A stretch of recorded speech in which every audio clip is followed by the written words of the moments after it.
Hi guys. तो आज special class में मैं एक्सप्लेन करने वाली हूँ मेडिकल सोशियोलॉजिस्ट के बहुत सारा टॉपिक। तो ये शायद 3 स्पेशल क्लास होगा जहाँ पे मैं बहुत कुछ मेडिकल सोशियोलॉजी के बारे में एक्सप्लेन कर दूँगी।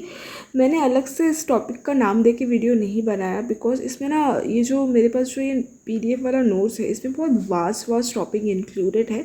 तो आपको पूरा 3 वीडियोस देखना पड़ेगा क्योंकि यहाँ पे एकदम मिक्स एंड मैच है। ऑरिजिन से लेके everything related to social culture expect and what's the need of medical social, how it's progressing, how it's helping. तो बहुत मिक्स है, तो आपको फुल वीडियो देखना पड़ेगा। So let's get started. Medical sociologist का जो मेन कॉन्सर्न है वो है कि सोशल स्ट्रैटिफिकेशन जो है ना वो कैसे अफेक्ट करता है हेल्थ, इलनेस एंड बिहेवियर को। वो लोग कॉन्सर्न रहते कि कैसे social and cultural factors effect करता है हेल्थ एंड मेडिसिन को। मेडिकल सोशियोलॉजिस्ट फोकस करते हैं कैसे इम्प्रूव किया जाए मेडिकल एंड हेल्थ फैसिलिटीज़ को एंड जो मेडिकल प्रॉब्लम्स एंड इश्यूज आता है उसको। ओवर द ईयर्स क्या हुआ है, मेडिकल सोशियोलॉजी बहुत ज़्यादा डेवलप्ड हो रहा है। चाहे अगर देख लो, अगर आप सीक रोल का जो कॉन्सेप्ट है जो कि टैलकट पार्सन ने दिया है इलनेस एक्सपीरियंस को लेके, सोशल कंस्ट्रक्शन ऑफ इलनेस को लेके एंड मेडिकल नॉलेज एमोगमी अदर्स को लेके। बहुत सोशियोलॉजिस्ट ने है मेडिकल सोशियोलॉजिस्ट को क्रिटिसाइज़ किया है। उन्होंने बोला कि मेडिकल सोशियोलॉजी जो है वो एक अप्लाइड एक्टिविटी है एंड मेडिकल सोशियोलॉजी में जो थियोरेटिकल पर्सपेक्टिव है वो थोड़ा लैक हो रहा है। मेडिकल सोशियोलॉजिस्ट का मेन काम क्या होता है? To use sociological perspective and knowledge to investigate medically oriented questions. कोई भी मेडिकली ओरिएंटेड क्वेश्चंस होता है, जैसे कि ये डिजीज़ क्यों हो रहा है, वो सोशियोलॉजिस्ट क्या करता है, सोशियोलॉजिकल पर्सपेक्टिव से देखता है। जैसे कि मेडिकल पर्सपेक्टिव से बायोलॉजिकली देखा जाता है, बट सोशियोलॉजी कनेक्ट करते हैं कि वो इसका रीज़न कल्चर के साथ कुछ हो सकता है या फिर सोसाइटिकल प्रॉब्लम की वजह से हो सकता है वो सब।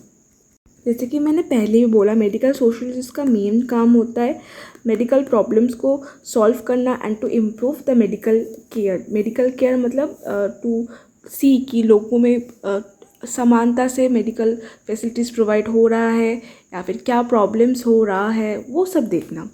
एंड जो डॉक्टर पेशेंट इंटरेक्शन है वो कैसे चल रहा है and how social factors are affecting delivery of services या फिर social epidemic of diseases. Okay, बहुत सालों से जो मेडिकल सोशियोलॉजी है ना वो सोशियोलॉजिस्ट अ लेसर वैल्यू समझते थे, मतलब उन लोगों को इंटरेस्ट नहीं था। मैंने पहले ही बोला सोशियोलॉजी ऑफ उसको प्योर सोशियोलॉजी नहीं मानते थे, अप्लाइड मानते थे। बट मेडिकल सोशियोलॉजिस्ट ने बहुत ज़्यादा कंट्रीब्यूट किया है, चाहे वो study of medicine as a professions, study of sick role, okay, फिर social construction of health and medicine, चाहे वो सोशल एपिडेमियोलॉजी हो या फिर sociological study of health care service. Okay, medical sociologist draft recommendations भी करते हैं फॉर हेल्थ प्रोफेशन, जिससे कि पेशेंट्स को अच्छे से ट्रीट किया जाए। बहुत टाइम क्या देखा जा रहा था, जो कम्युनिटी के लोग होते थे, चाहे वो थोड़े रूरल एरिया के जो लोग होते, वो बहुत टाइम क्या करते थे, एडवांटेजेस नहीं ले पाते थे। जो मेडिकल इन्वेंशन हो रहा है फिर टेक्नोलॉजी वो जानते ही नहीं थे, फिर ऐसा डिजीज़ होता है उसका ये डायग्नोसिस हो सकता है या फिर ये उनके पास नॉलेज ही नहीं था। यहाँ पे कुछ वर्क्स को मेंशन करना बहुत ज़रूरी है, आप इसको एग्ज़ाम में लिखना। Talcott Parsons explanation of professional authority, फिर है रेने फॉक्स जिन्होंने training for uncertain, Harvard Beckers and colleagues, study of medical education and socialisation and elite person professionals of medicine. ये कुछ वर्क्स है, अगर आप मैं थोड़ा यहाँ पे लाइन कर दे रही हूँ, आप देख लेना। मैंने अपने इंट्रोडक्शन वाले वीडियो में भी बताया है कैसे women's health movement has encourage the growth of medical sociology, जहाँ पे जो वुमेन्स एक्टिविस्ट थे उन्होंने क्रिटिसाइज़ किया है कैसे वुमेन्स के जो रिपोर्ट्स है उसको डिवैल्यूइंग किया जाता था and about their experience in medical treatment वहाँ पे क्रिटिसाइज़ करके। तो ये इस चीज़ को लेके मेडिकल सोशोलॉजिस्ट का भी बहुत फ़ायदा हुआ है, क्योंकि उनको एक नया मोड मिला है to work, because as you know medical sociologist work on the overall development of the whole social groups, like चाहे वो मेल हो फीमेल हो, तो उनको भी एक रास्ता मिल गया कि जिससे कि वो अपना ग्रोथ कर पाए medical sociology, because medical sociology works for the betterment of the people. फिर साल 1960 एंड 1970 में गवर्नमेंट ने बहुत ज़्यादा इम्प्रूवमेंट किया था, प्रोग्राम्स लाए थे जिससे कि कंडीशन ऑफ पोर का मतलब गरीबी का जो थोड़ा कमी हो। ओके, इसी साल में ना एक एस्टैब्लिशमेंट ऑफ नेबरहुड, ये टर्म आपको थोड़ा जानने का ज़रूरत है। नेबरहुड का टर्म आपको लगता है आस पड़ोस के वाले लोग, बट नहीं, नेबरहुड मतलब कम्युनिटी हेल्थ सेंटर। अगर आपको पता होगा कि आपके आसपास में कम्युनिटी हेल्थ सेंटर होगा जहाँ पे चेकअप किया जाता है, बीपी, थोड़ा बहुत हाइट वाइट मापते हैं, कुछ वैक्सीन होता है बच्चों का, तो वो पोलियो रिलेटेड वो दे देते। तो इसको नेबरहुड, और ये कब इंट्रोड्यूस हुआ था? 1960 एंड 1970s में गवर्नमेंट ने इंट्रोड्यूस किया था। एंड 1960s में और एक चीज़ हुआ था, reorganise delivery system in hospitals. Okay, improve किया गया जो डिलीवरी सिस्टम था हॉस्पिटल का, उसको इम्प्रूव किया गया। ओके, कुछ प्रोग्राम्स ये भी किया गया था जिससे कि जो रिलेशनशिप्स है बिटवीन प्रोफेशनल्स एंड पेशेंट उसको इम्प्रूव किया जाए। ओके, और कुछ ऐसा भी इनिशिएटिव लिया गया जिससे कि जो रीडिस्ट्रीब्यूट किया जाए फिजिशियंस एंड हेल्थ प्रोवाइडर्स को ट्रेनिंग भी दिया गया, जिससे कि वो जैसे कि जो हेल्थ केयर प्रोफेशनल्स थे वो ज़्यादातर सिटीज़ में ही पाए जाते थे, तो ट्रेनिंग दिया या फिर रीडिस्ट्रीब्यूट किया गया जिससे कि वो rural area and inner cities में भी जा पाए जहाँ पे लोगों को ज़रूरत है। जो अंडर प्रिविलेजेस क्लास है उनका इम्प्रूवमेंट करना ही मेन मोटिव था इस पॉलिसी का।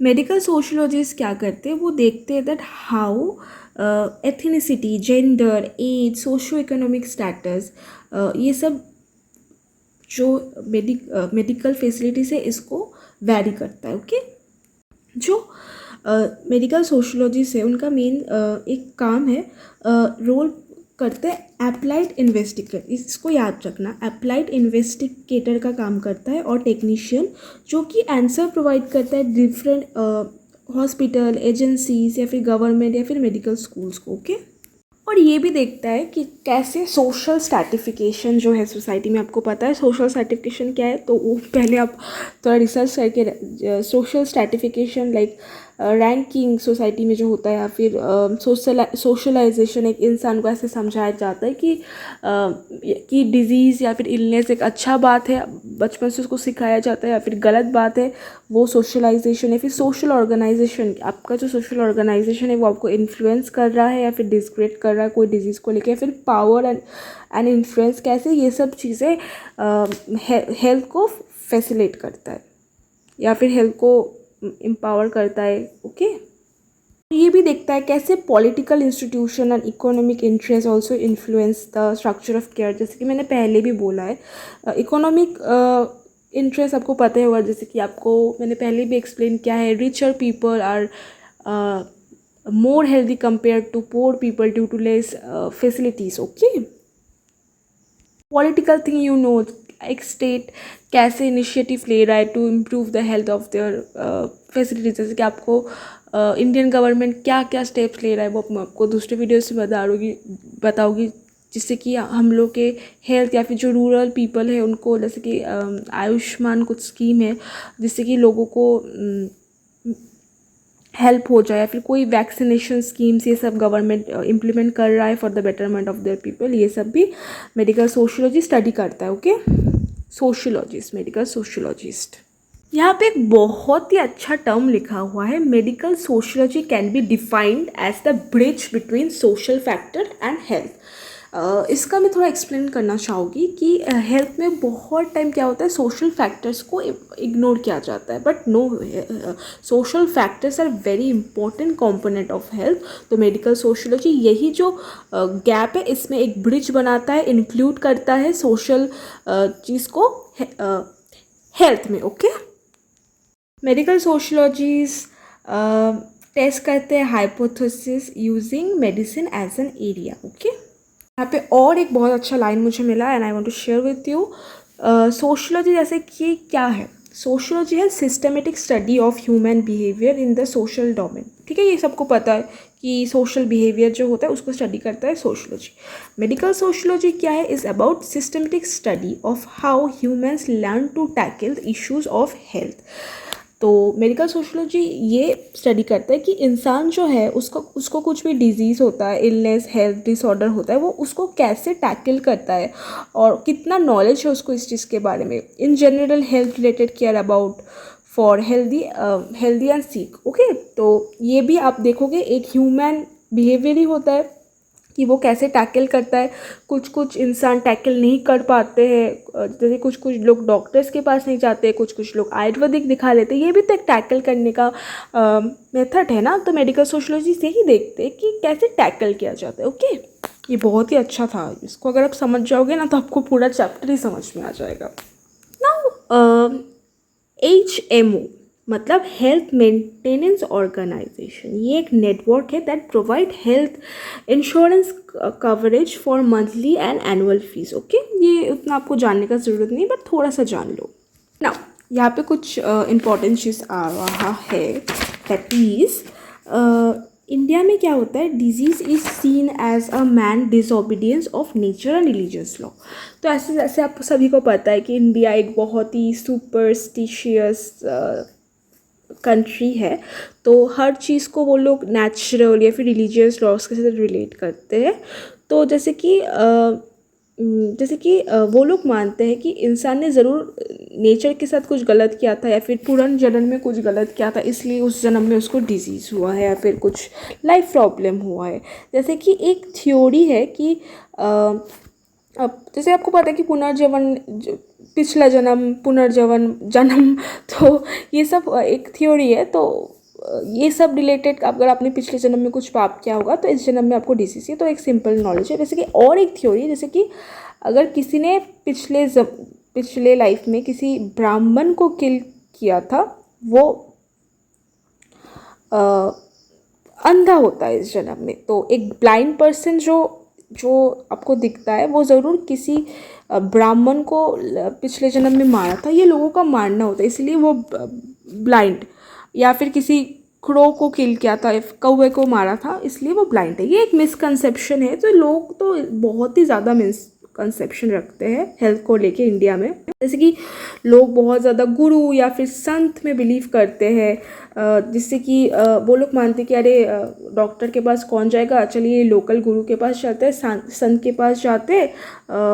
और वो लोग भी वाइट वॉश कर लेते हैं, पैसा वैसा ले लेते हैं, फॉल्स चीज़ें दिखाता है, कुछ ऐसे भम भम बोल देते हैं. लोग सोचते हैं अरे यार मेरा तो डिजीज़ ठीक हो गया, क्योंकि लोगों का गुरुज पे एंड संत पे बहुत ज़्यादा बिलीव से. आप इंटरनेट पे वीडियोस भी देखते हो ना, ऐसे बहुत गुरुज है, फेक गुरुज है. ओके, कुछ लोग तो ये भी मानते हैं ना कि बोलते हैं अरे जैसे कि आपका बेटा का, सोचिए आपके फैमिली मेम्बर में किसी का तबीयत खराब, लोग बोलते हैं अरे ज़रूर कुछ तू जाके दूध चढ़ा ले भगवान को, या फिर कोई एनिमल का सेक्रीफाइस कर दे, या फिर फूल चढ़ा दे, तो फिर देखना ठीक हो जाएगा.